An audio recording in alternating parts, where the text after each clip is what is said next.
In April 1912, the Titanic arrived in Southampton in the south of England. Everyone was excited about the new ship. It was the biggest ship in the world, the most beautiful, perhaps the fastest. And it was much safer than older ships, because it had 16 compartments with emergency doors. The new ship had radio too. Passengers could send messages from the ship to their friends at home. Captain Smith and his officers and sailors were ready. Then the passengers came, millionaires, young people, families of 6, people from more than 40 different countries. Many of them wanted to begin a new life in America. So the Titanic went to Cherbourg in France, then Queenstown in Ireland, and then left for New York.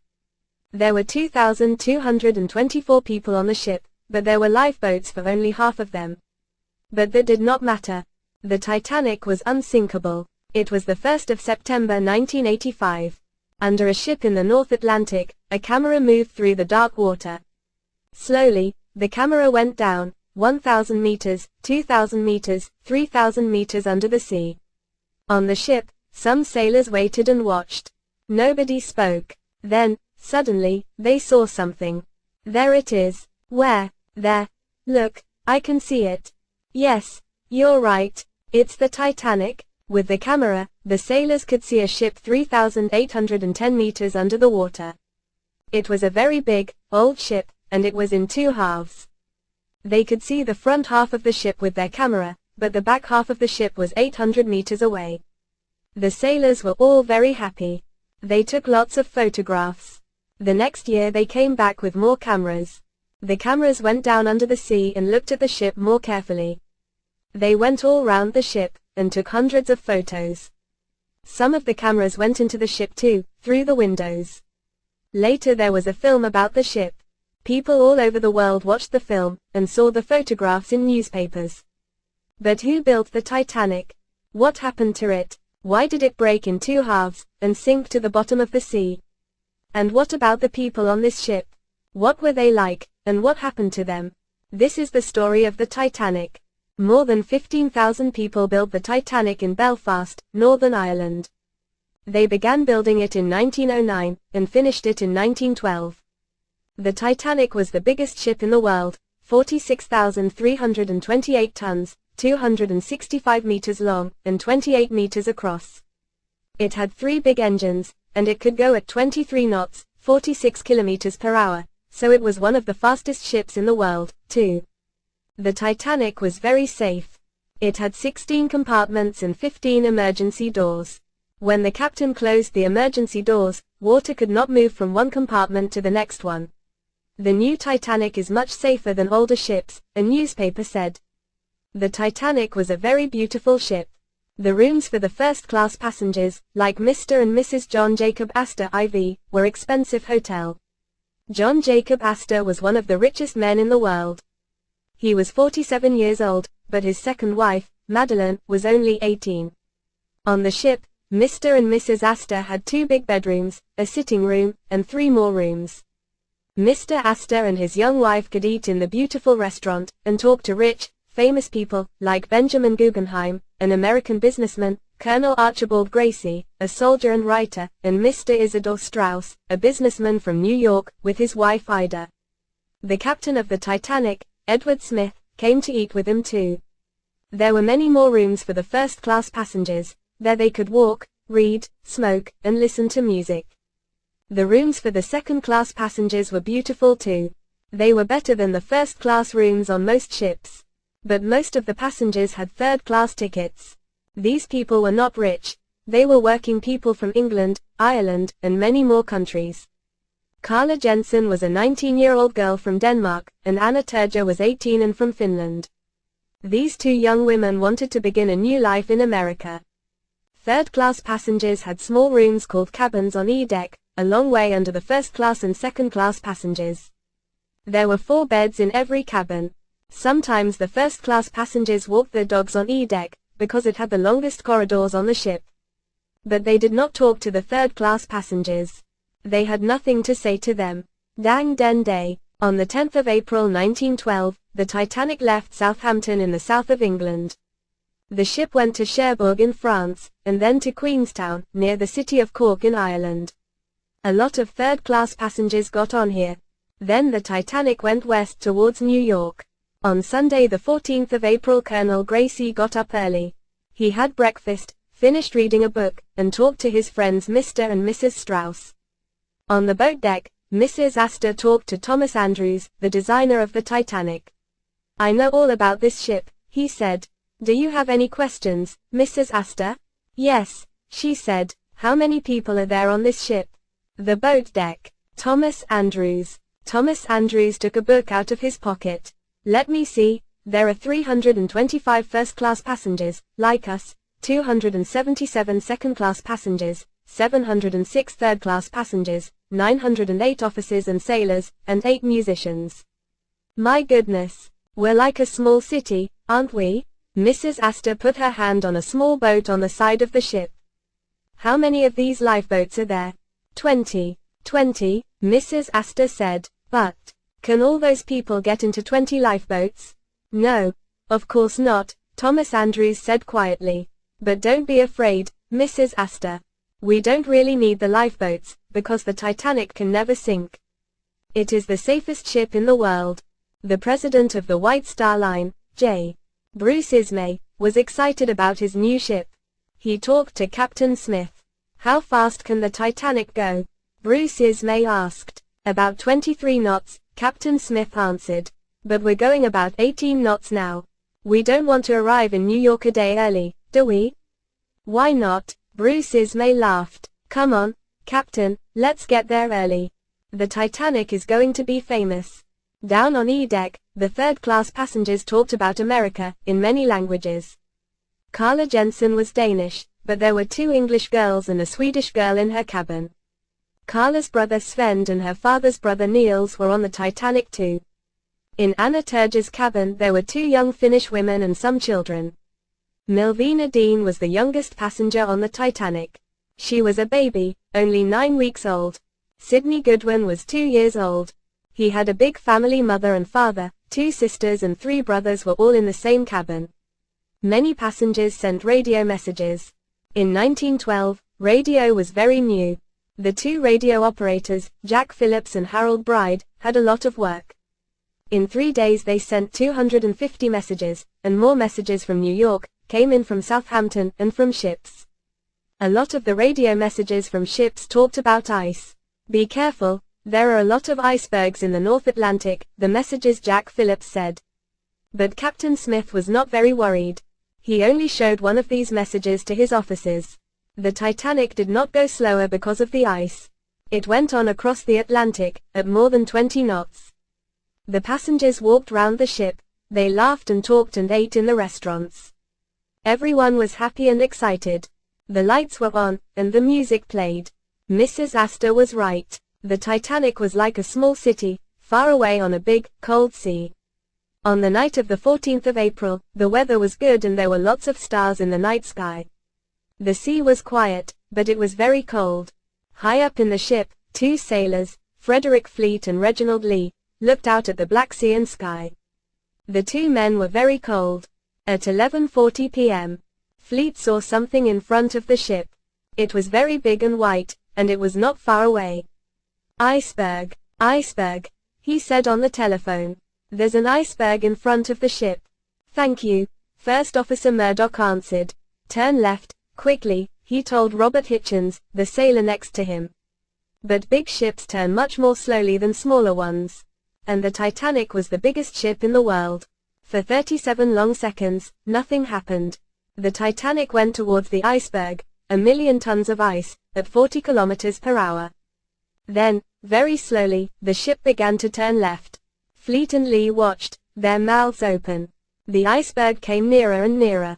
They heard the noise when it hit the right side of the ship. They could see ice down on the deck. Then the iceberg went behind the ship, away into the black night. First Officer Murdoch's face was white. "Stop the engines, quickly," he said. The engines stopped, and the Titanic moved slower and slower. Then it stopped. Many passengers were asleep, and did not hear anything. But Colonel Gracie did. He looked at his watch. It was 11:45 p.m. He opened his cabin door and looked out. It was very quiet. "Why can't I hear the engines?" he thought. He put on a warm coat and went out onto the deck. Some passengers saw the ice on the deck and laughed. "Let's put it in our drinks," they said. They played with the ice for a few minutes and then went in, out of the cold. But down in the third-class cabins at the front of the ship, the iceberg made much more noise when it hit the ship. Water came into Daniel Buckley's cabin. He got up and opened his door. There were a lot of people in the corridor. "What's happening?" they asked. "What's wrong?" The 4 girls in Carla Jensen's cabin woke up, but then they went back to sleep. Carla was in bed in her nightdress when Niels Jensen opened the door at 12:30 a.m. "Come on, Carla, get up," he said. "Something's happening. We must go up on deck." So Carla put a coat over her nightdress, and went upstairs with Niels. She never saw the girls in her cabin again. A man opened Anna Turge's cabin door too. "Put on your life jackets, girls, quickly," he said. "We're all going into the sea." Captain Smith heard the noise too. He got out of bed quickly. "What's wrong?" he asked First Officer Murdoch. "What was that noise?" "An iceberg, sir," Murdoch answered. "I'm very sorry, but we hit an iceberg. I'm stopping the engines." Slowly, the Titanic stopped. The big, beautiful ship waited on the quiet Black Sea, under 1,000 stars. "Close the emergency doors, quickly," said Captain Smith. "They are closed, sir." "That's good. Well done." When the 15 emergency doors were closed, water could not move along the ship, from one compartment into the next one. But how many holes were there in the ship? Was there just one hole in one compartment? Captain Smith wanted to know the answer, quickly. Captain Smith, First Officer Murdoch, and Thomas Andrews, the designer of the Titanic, went down into the ship. They found a lot of holes.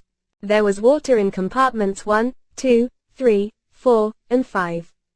"How bad is this?" Captain Smith asked. Thomas Andrews' face was white. He looked very unhappy. "Very bad, I'm afraid," he answered. "This ship is going to sink." "What do you mean?" Captain Smith said. "The Titanic can't sink. You said that to Mrs. Astor yesterday." "I heard you." "Yes, I know," Andrews said. "The Titanic is safe with water in 3 compartments. In fact, it is nearly safe with water in 4 compartments. But this is different. The water is coming into 5 compartments. 5. The front of the ship is going to get heavier and heavier. I'm sorry, but we can't stop it. The Titanic is going to sink." "How long have we got?" Captain Smith asked. "I don't know. 2 hours, perhaps. That's all." "Right.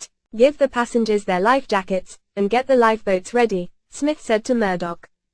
Then he walked into the radio room to speak to the Titanic's radio operator, Jack Phillips. "This is an emergency," Captain Smith said. "The ship is sinking. Ask for help." "Yes, sir," Jack Phillips answered. He sent the emergency message. CQDMGY. "Help. Titanic. We are sinking. Please come to help us." It was 12:15 a.m. The nearest ship to the Titanic was the Californian. It was about 16 kilometers away.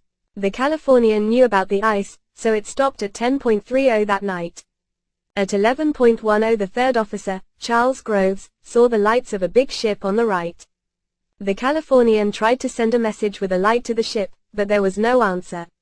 At 11:40, the big ship stopped, but Charles Groves did not know why. He did not know that it was the Titanic. In 1912, radio was very new. Most ships had radio, but they didn't listen to it all the time.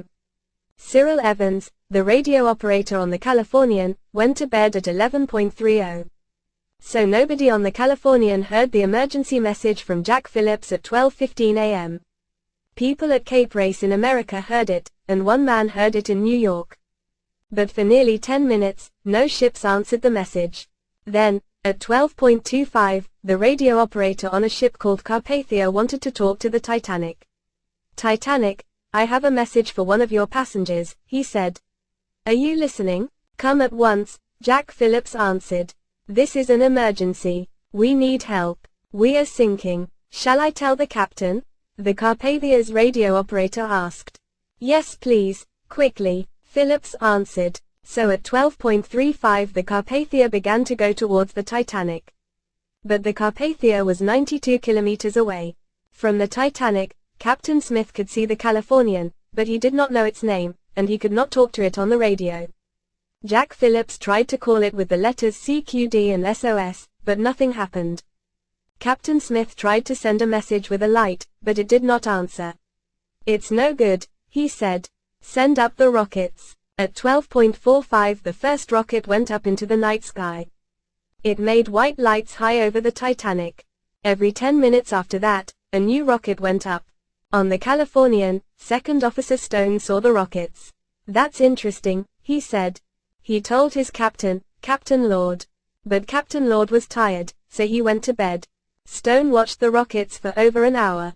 But he did not understand them, so he did nothing. The Titanic had 20 lifeboats. These boats could carry 1,178 people, but there were 2,224 people on the ship. So for nearly half of the people on the ship, there was no lifeboat. The first boat, Lifeboat 7, went into the sea at 12:55 a.m. With 26 people. Lifeboat 1 could take 60 people, but there were only 12 people in it.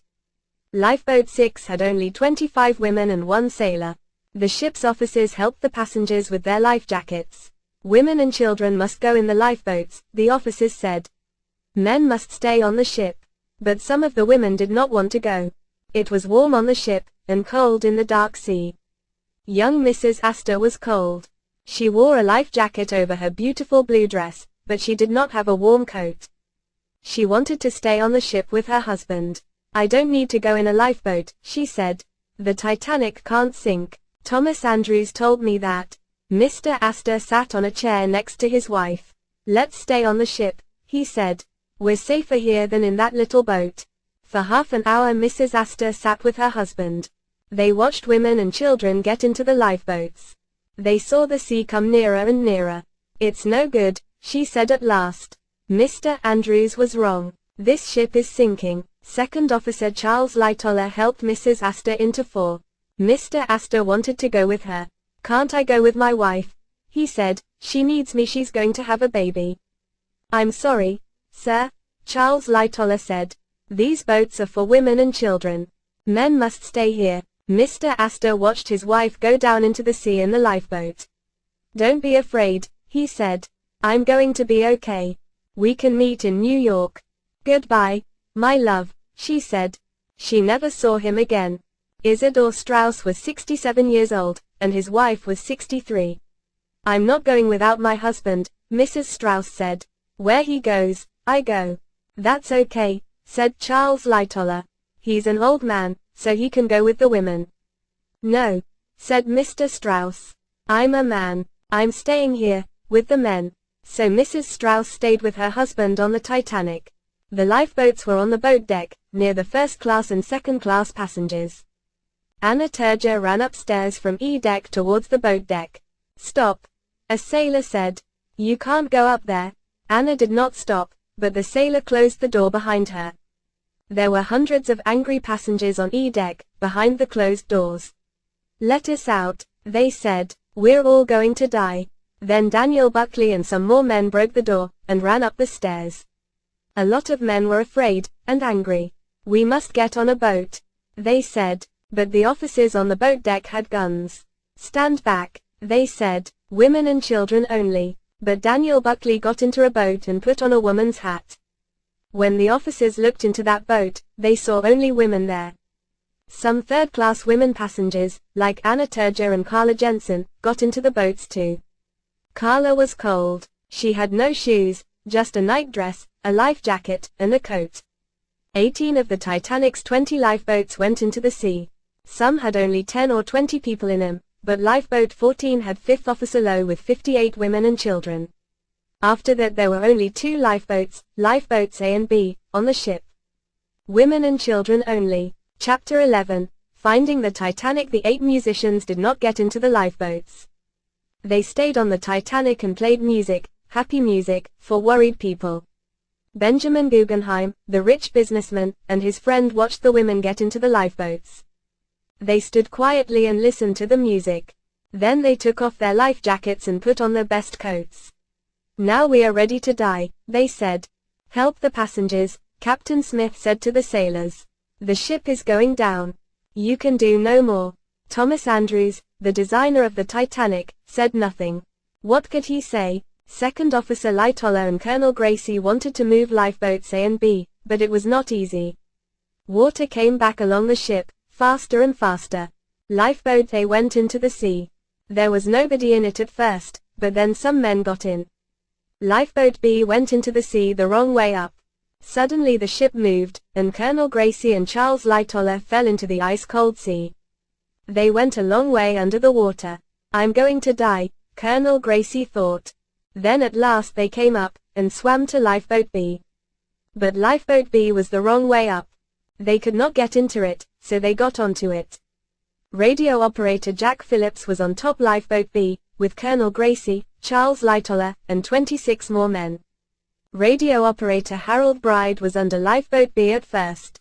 Then he swam out and got on top. That's good, boys, said an old man in the water near Lifeboat B, you're going to be okay. But he did not get onto the boat, and after some time, he died. Who was that? The men asked. Captain Smith, perhaps? The front of the ship went down, and at the same time the back of the ship went up. For 2 minutes the back of the ship went slowly up, higher and higher. Some people ran to the back of the ship. A lot of people fell from the ship into the sea. Carla Jensen watched from Lifeboat 16. The sea was very quiet and dark, she said later. The lights were still on in the ship. Then, suddenly, there was a terrible noise. 1,000 people cried from the ship. We heard them. Then the Titanic broke into 2 halves. Slowly at first, then faster and faster, the Titanic went under the water. First the front of the ship went under, then the back. At 2:20 a.m. The Titanic was not there. The people in the boats could see the stars in the night sky, and the Black Sea, but no Titanic. The biggest ship in the world was under the sea. There were more than 1,000 people in the water. Most of them had life jackets, so their heads stayed out of the water. But the sea water was very cold, and nobody could live in it for long. Please, come back and help us. The people in the water cried to the people in the lifeboats. In Lifeboat 6 there was 1 sailor and 25 women. We must go back to help the people in the water, some of the women said. Our husbands are there, they need help. No, said the sailor, Robert Hitchens. There are too many people in the water. They can't all get in this boat, it isn't safe. So they did nothing. Lifeboat 1 had only 12 people in it, but they did not take 1 man or woman out of the sea. But in Lifeboat 14, 5th Officer Lowe did want to help. Get into Lifeboats 10 and 12, he told his 58 passengers. Quickly, now. This boat is going back. But it was not easy to move the passengers. Then, at 3 a.m., 5th Officer Lowe went back with Lifeboat 14 to help the people in the water. But it was too late. Nearly everyone was dead. Harold Lowe took only 4 people alive out of the sea. They saw 1 man on a door in the water. He looked cold and white and dead. But after a few minutes he opened his eyes, and began to talk in Japanese. Later, he helped to row the boat, like a sailor. What a good man, Harold Lowe said. All night, people sat in the lifeboats, and waited for morning. When the sun came up, they looked at the cold, quiet sea. They could see icebergs everywhere. And in the water, near the icebergs, they saw hundreds of cold, white bodies, the bodies of dead passengers and sailors. The Carpathia heard the message from the Titanic at 12:25 a.m. It came very quickly, at 15 knots, 31 kilometers per hour, towards the Titanic. At 2:35 Captain Rostron, the captain of the Carpathia, saw a green light over the sea. At 2:45 his sailors saw an iceberg. Then more icebergs. We're going very fast, sir, it isn't safe, a sailor said. Don't stop, said Captain Rostron. We must get there quickly. The Titanic is sinking. There were no more radio messages from the Titanic. At 4 a.m., the Carpathia stopped, and sent some rockets into the air. Here we are, the captain said. But where is the Titanic? The sun came up. There was no Titanic. They saw more than 20 icebergs, some big, some small. And 1 small lifeboat, 400 meters away. There was a sailor in it, some women, and a baby. Where is the Titanic? Captain Rostron asked. It went down, sir, answered the sailor. An hour and a half ago. On the Californian, Chief Officer Stewart saw the Carpathia. There's that ship, he said to Captain Lord. It's firing rockets again. It doesn't matter, said Captain Lord. It's not important. But at 5:40 a.m., Evans, the radio operator on the Californian, got out of bed. Speak to that ship, Evans, please, Stewart said. Why are they firing rockets? 2 minutes later, Evans answered, that ship is the Carpathia, sir. There are lifeboats in the sea and the Carpathia is helping them. The Titanic hit an iceberg last night. We must help, too, said Captain Lord. Quickly, so the Californian went towards the Carpathia. But it was nearly 6 a.m., more than 5 long hours after the Titanic needed their help. Slowly, more lifeboats came to the Carpathia. Lifeboat B began to sink, and the people on the boat climbed onto Lifeboat 12. At 8:30 a.m., Lifeboat 12 arrived at the Carpathia with 75 people in it. There was a lot of water in the boat, and all the passengers were tired and cold. It was the last of the lifeboats from the Titanic. Second Officer Lightoller helped people onto the ship, and then he got out of the lifeboat and onto the ship too. He was the last person from the Titanic to come onto the Carpathia. The sailors from the Carpathia helped the passengers onto their ship. They had warm coats and hot drinks for them. But the passengers wanted to know about their families and friends. Is my husband here? They asked. Is my wife here? Where are my children? 4 days later, the Carpathia arrived in New York with 711 people from the Titanic. But back in the cold North Atlantic, 1,513 people were dead. An important man, Senator Smith, began to ask questions. What went wrong? He wanted to know, why did the Titanic sink? Why did all these people die? Captain Smith and First Officer Murdoch were dead, and the designer Thomas Andrews was dead too. But the president of the White Star Line, Bruce Ismay, was on the Carpathia, so Senator Smith talked to him. Did you know about the icebergs? Senator Smith asked. Well, Captain Smith knew about them, yes, Bruce Ismay answered. Then why didn't the Titanic go slower? Senator Smith asked. Did you talk to Captain Smith about that? Me? No. Of course not, Bruce Ismay answered. He was the captain, I was only a passenger. A passenger, yes, but you were the president of the White Star Line too, Senator Smith said angrily.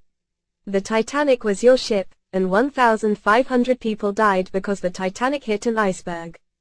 Can you answer this question, then? Why did you only have 20 lifeboats? Bruce Ismay looked unhappy. Because the Titanic could not sink. Thomas Andrews told me that. He was the designer, he knew about ships. And remember, it had 16 compartments and 15 emergency doors. We don't need a lot of lifeboats, it's the safest ship in the world, Andrews said. And I listened to him. I see, Senator Smith said angrily. So you did nothing wrong. Captain Smith was wrong about the icebergs, and Thomas Andrews was wrong about the lifeboats. But you, the president of the White Star Line. I was only a passenger, Bruce Ismay said. The American ship Mackay Bennett found hundreds of dead bodies in the sea. One of the bodies was John Jacob Astor. He was buried in New York in May 1912. In August 1912, Mrs. Astor had a baby son. She called him John Jacob Astor, the same name as his father. Mrs. Astor died in 1953. The Mackay Bennett also found Mr. Strauss, and he was buried in New York, too. But they did not find his wife. Many of the bodies on the Mackay Bennett had no names. One of the bodies was a baby, 2 years old. Nobody knew his name then, so they called him, the unknown child. Today, we know that he was Sidney Goodwin. His mother and father, 3 brothers and 2 sisters all died in the sea too. Little Sidney, like many of the Titanic passengers, was buried in Halifax, Nova Scotia, in Canada. But Milvina Dean, the youngest passenger on the Titanic, did not die. She left the Titanic in Lifeboat 10 with her mother and brother. Later they returned to England on another White Star ship, the Adriatic. All the women passengers on the Adriatic wanted to hold her in their arms. In the end, one of the officers said, no passenger can hold Milvina for more than 10 minutes. Colonel Archibald Gracie wrote a book about the Titanic, but he never really got well after his time in the sea.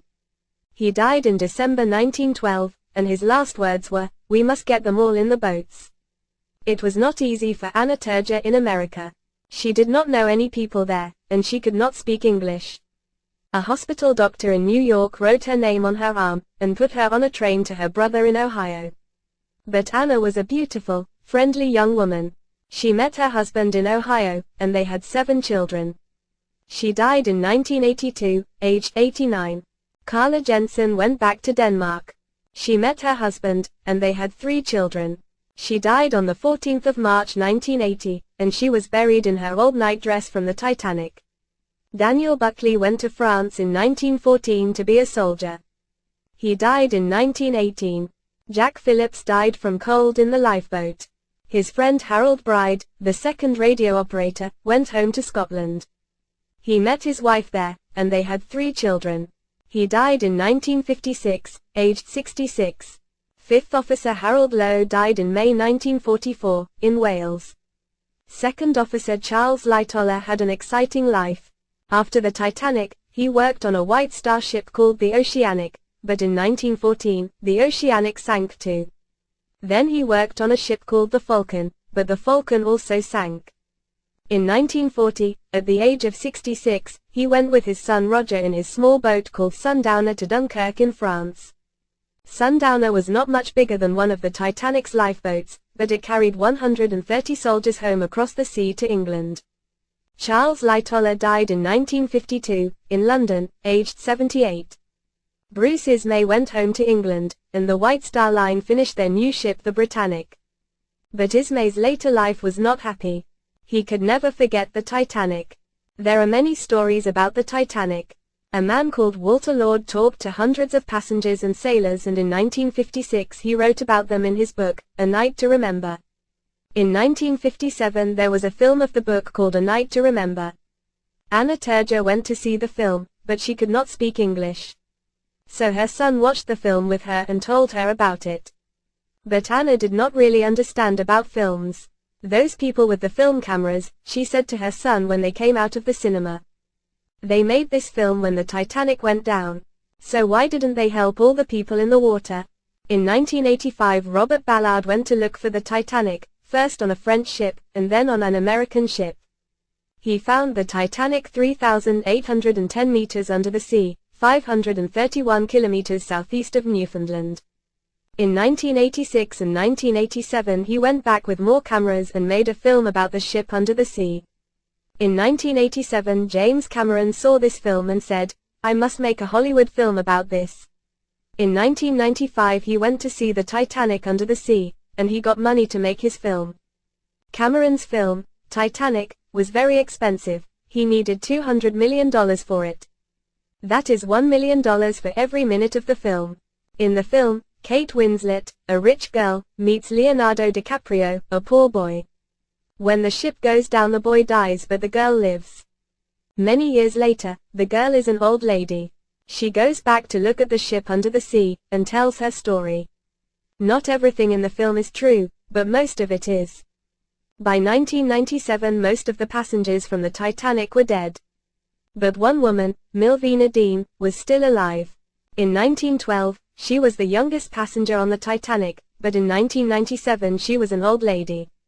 She went across the Atlantic again, on a big fast ship, the QE2. Milvina Dean looked out at the sea and the icebergs, and thought about the Titanic. "I was here, 85 years ago," she said. "We were on the biggest, most beautiful ship in the world. But I was a little baby then, in my mother's arms. So I can't really remember anything of that night, on the 14th of April 1912. In 2008 Milvina Dean was the only passenger alive from the Titanic. But people still talk and think and write about the Titanic. They remember it because it was big, and fast, and beautiful, of course. But they also remember the cold night in 1912 when the safest ship in the world went to the bottom of the sea.